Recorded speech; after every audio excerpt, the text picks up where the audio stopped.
what is the legal status po of the counter affidavits? Because basically, the way... No. The counter affidavits are there for us to use. The affidavits are there for us to use, and we will use them. And if they want to recant it, so be it. But it will be in court already. Sir, does it weaken or strengthen your case against the speaker?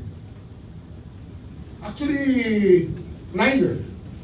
It doesn't weaken or strengthen, but of course, it just points out to the fact that there are people working on his behalf to obstruct the ends of justice.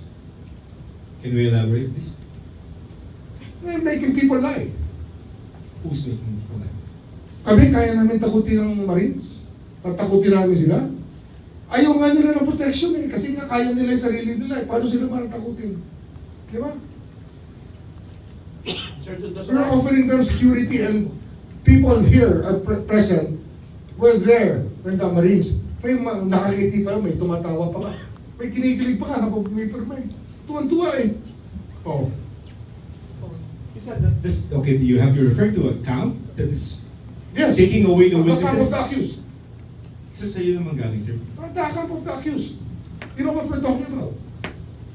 So you think, The camp of former Speaker Romualdez, his lawyers, his strategists, his advisors, yung mga tumutulong sa kanya, kasama na yan.